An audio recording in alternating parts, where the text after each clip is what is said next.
Okay, Don General, thank you again. What you just saw is a summary of the chaotic situation in most need centers, if not all of them. As a matter of fact, all need centers, that's what you find. People just want to get it at all costs, and so some leave their houses as early as 5 a.m., 6 a.m., get to the center maybe 8 a.m. or thereabouts, and they are there till maybe 3 p.m. and no headway. And then there are also stories or reports of people taking undue advantage of the situation to exploit people. I mean, to exploit the prospective registrants. I mean, you have some collecting 5,000, 10,000 naira, 2,000 naira, as a case maybe. But you interface that with the complaints raised by the NIMC officials who at some point threatened to go on strike over welfare, allowances and all of those things. And then you interface that again with the challenge of lack of adequate facilities, updated facilities, up-to-date facilities to make the job easier for them. Then you know that this policy, with all its intention, perhaps was ill-conceived at this time. So government needs to do something. That's the inroad into our next conversation on TMI Monday. I have with me here in the studio a public affairs commentator, a businesswoman, a politician, of course, a grassroots mobilizer, as they say. I'd like to thank very especially Philomena Ihenya. Thank you for joining us on the program. Thank you. It's been a while. I mean, you've been away for ages, as far as I can remember. Have you been? I've really been pretty much around. Yeah. Although about last year I traveled out of the country because my party was not in government. Yeah. And, things were not moving the way I wanted, and I just thought I should have a break. Yeah. Now I'm back. Because your party is the government. My government is government. And the person who is paddling it is a man that we all love, Obaseki. Okay. The reason why I came back. All right. Yeah. All right. That's a good one. Thank you. Okay, let's talk about some of the social issues that has plagued our nation for so long, and why some of these issues have continued to persist. Talking generally, there is this, feeling that as a country, we've never had it so bad. Is that true, in your opinion? It's very obvious. How obvious is it? We know that in 2015-16, we had a PDP government that was pushed out, rigged out, with all the promises that things were not working well and they were going to give us the best of governance. And we have found that for the 5 years running, things have gotten worse. Insecurity, we have bad roads, jobs are not available, and so many things. And people have beginning to realize that it would have been better to stay where we were or who we were with than change the battle. Okay. So here we are. 5 years down the line. 5 years down things the line. hasn't improved in your assessment. Not as much okay, as I think. What do you make of those who say that, well, all that we're seeing today, whether it's insecurity, whether it's the state of the economy or the state of infrastructures, these were the fallouts of the governance of this country, particularly with maybe the PDP. How do you feel that PDP perhaps created this foundation or created the foundation of what we are seeing today in the country? I will not agree with you. Look at the insecurity in the Northeast. At that time, the government or the state government within the northeastern state of the country were basically run by the present party. And some of these insecurity structures that are on ground were people they probably brought into the country for electoral security for elections to be heard of rigging. And here we are today. It has expanded beyond what the federal government can cope with. I know definitely we had Boko Haram, but it was not as intensive as it is today. I also know that when President Jonathan was the president of this country, he wanted to order some what do you call it, ammunitions for the army to work. And I know that the opposition thwarted that plan, frustrated him, and here we are today. Those things are not there, and the armies are complaining. They don't have materials to fight. Even the Boko Haram, I'm told, they have more equipment than our soldiers. Yeah, but the army they've come out to say that's not true. But the few army the few guys that came out have been silenced. This is a system where you think that the army, as it were, will stand on its own and not be guided by the government. But they told the government's line, I want to be in the good books of the government. They will never tell us the truth. But we know that things are not working fine for them. Things are not working fine for them. All right, let's talk about the economy, because these are tangential to social security of lives and of properties, the quality of life. The economy, as we know, has been going through a lot of challenges. Who do you think carries this burden more, the women or the men? Both. I don't really think you will talk about women carrying the burden more than the men, because naturally we are asked that most women who are married live under the canopies of their husband. Yes. But jokes apart, we also know that there are women who are in top positions, who are also running homes and running expenses. We feel the same pain. So the economy is bad for everybody, even for the younger ones who don't have jobs. You have people who have jobs, they cannot even have the 3 square meters a day to cope with what they have. They can't pay house rent, they can't buy cars like what we used to do. So it's not really talking about gender issue. It doesn't know whether you are a man or a woman, it's the economy. So I think that the economy is bad. It will be bad for a man, bad for a woman, for youths, and even children. Is the unemployment situation worse off today than in the past? Yeah, I should think so. Why do you think so? I should think so because I'm in a better position to look at my state and give a broader perspective. It's only now that we have a governor who wants to do things rightly that we are beginning to see the lapses that were there in unemployment that we have never seen before. This is a governor who had come in to say, you know what, you know he has not appointed commissioners and all that because he set up a transition. He wants to look at the civil service and restructure the civil service.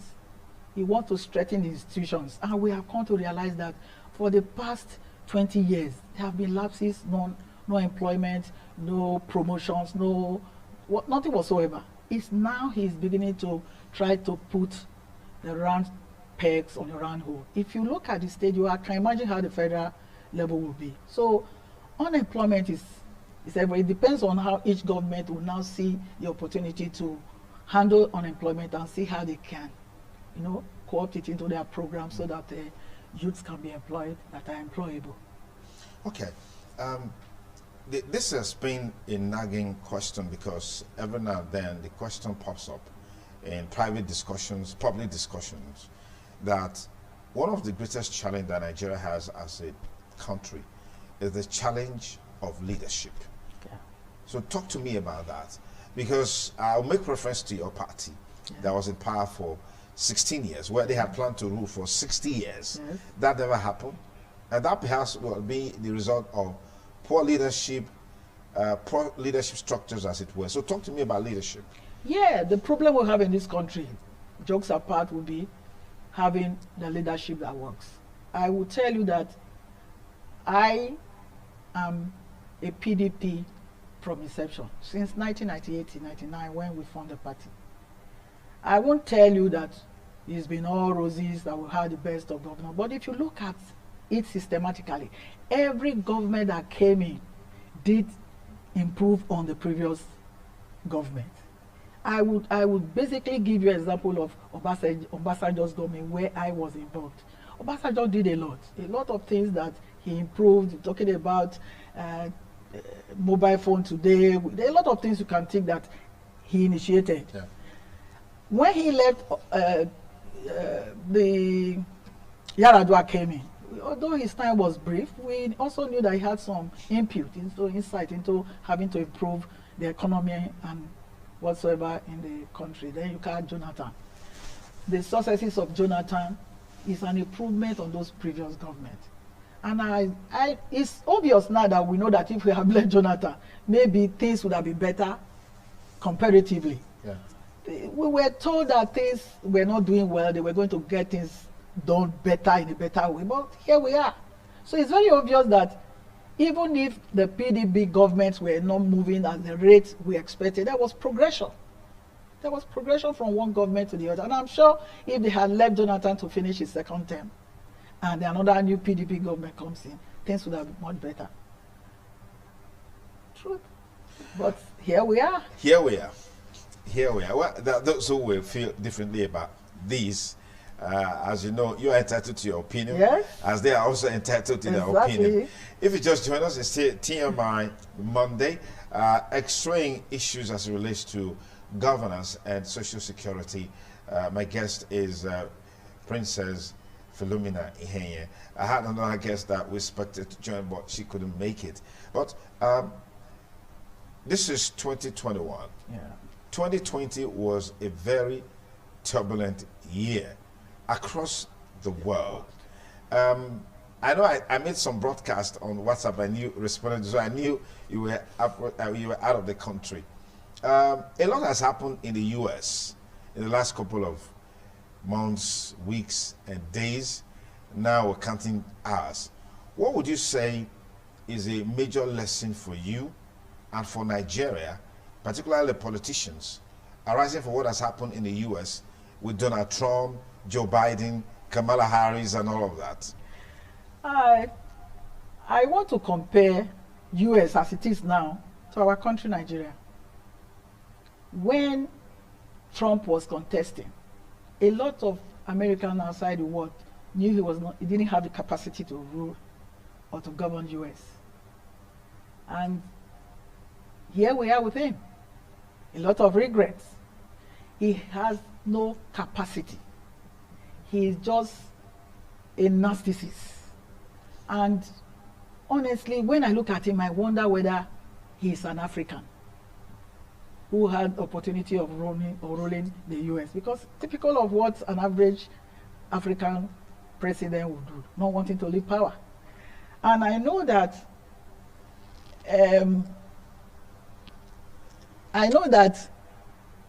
sorry about that. Yeah, that's okay. Yeah. Okay, just some time to address that.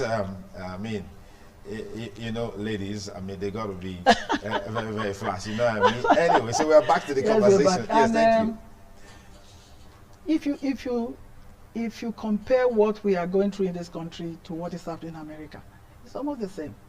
Where you have a president who is sensitive. I know when we are talking, you journalists don't want us to talk negative about government, but I am having to compare what we are witnessing in America to what we are witnessing either in Nigeria and other parts of Africa. Okay. So you wonder that if you have a government that is headed by a man that has vision and mission, then half of the problem is solved. But when you come to a country where you are talking about leadership, you are talking about he's from the section of this part of country, whether he has it well without, whether he has the qualification, whether he has the experience, it doesn't matter. As long as I turn, then this is what you get. I start to wonder what an average American would feel with what Donald Trump is doing. But you see, the difference is that in America, you have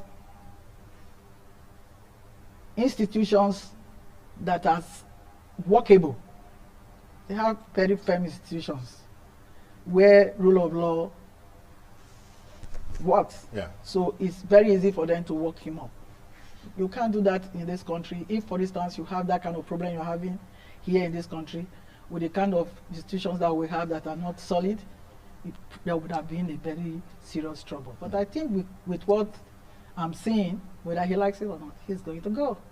That is the power of democracy, which we are trying to build in other African countries like Nigeria. Fantastic. Yeah.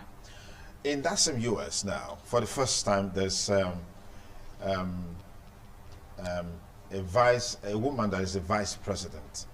When can you possibly see that happen in Nigeria? Let alone talk about a female president in Nigeria. I wrote a piece on social media yesterday, and I said, for the Nigerian women or the African woman, we are beginning to learn. We can now identify with women who have broken the glass ceilings. We also begin to see some few women around in Nigeria. We'll get there because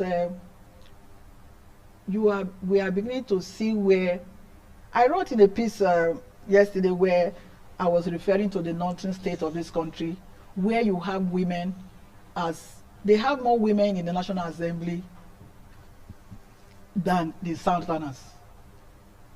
They have women in the National Council more than the Southerners.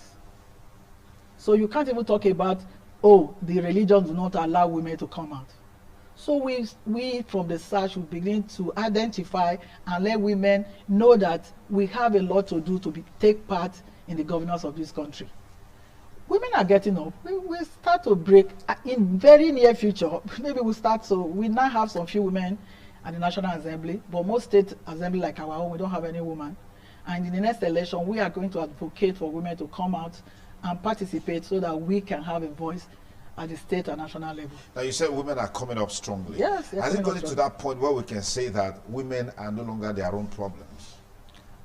You can't totally rule that one out, but it can be subdued. We are since we know, when you know your problem, this problem is half solved. Yeah.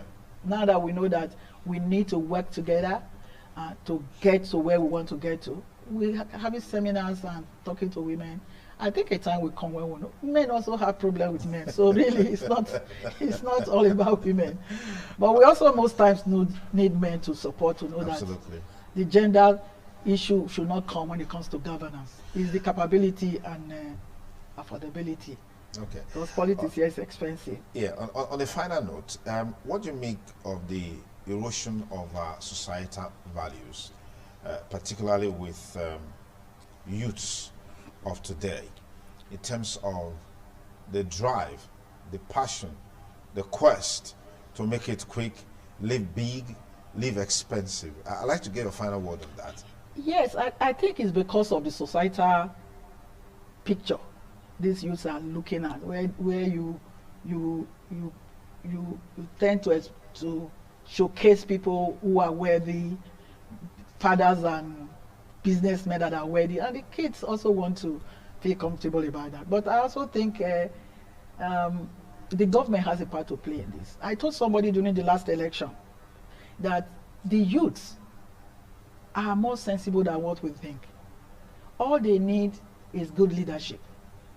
In the last election, Edo youths came out because the man involved was ready to lead the youths.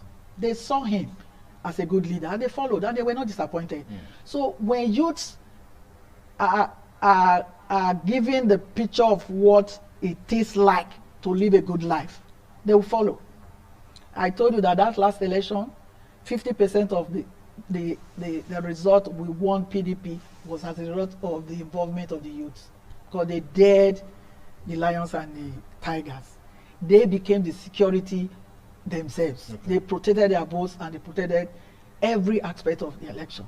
So I then started to think that these youths, after all, they know what they want and they know what should be done. Yeah. So because you have the good leadership, they know that if they fight and something happens, there's somebody who probably would protect them. And that was the single difference between Obaseki and most other governorship candidates I've had. Oh.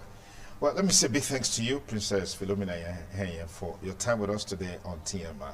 I hope that next time we invite you, you will not be over there. You'll be here. I'm here. All right. Thank you for coming. I'm here. Thank you. Okay. It's TMI Monday with yours sincerely. We'll take a short break. We'll be back with you in a moment. Please stay with us.